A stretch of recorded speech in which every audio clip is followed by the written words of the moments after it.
Hi everyone, this video is long overdue.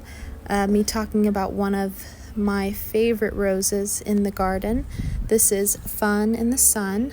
I've had it for 3 years now in my garden, and I actually have two, but this one is in my south-facing front garden.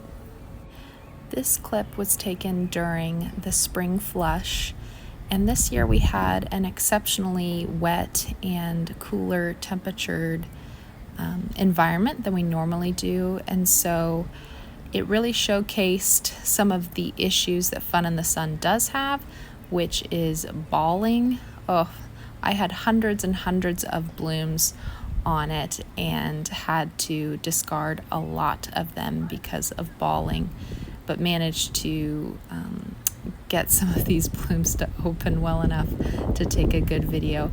Please keep watching because I have more clips from years prior that kind of show what it looks like in its absolute prime.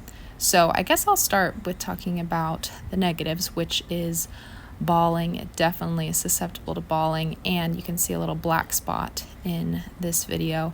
So I do get black spot on it, but what's interesting is the black spot never really seems to take over the plant.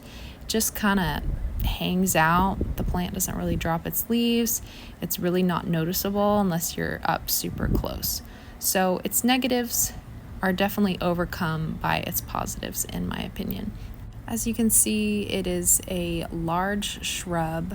I have it growing in mostly just afternoon sun. It's shaded for the first half of the day by a tree, and it's still got up to like 6 foot last year, and it's about just as wide.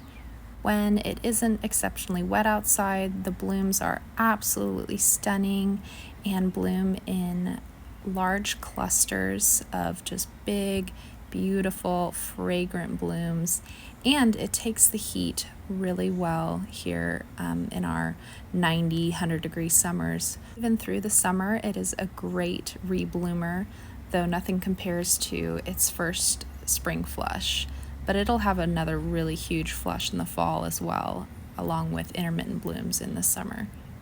Interestingly enough, it is the latest blooming of all the roses in my garden, but with such a huge show of blooms, it's nice to kind of have the others finishing up, and then I get to enjoy Fun and Sun all on its own.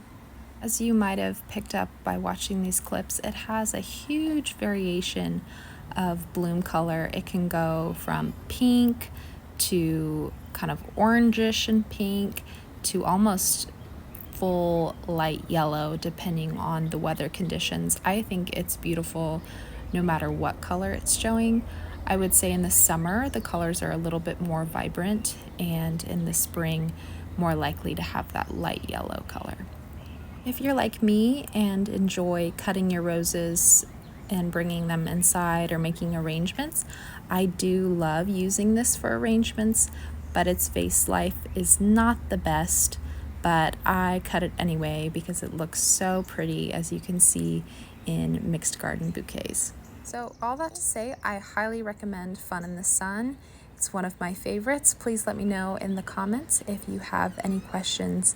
Thanks for watching, and happy gardening.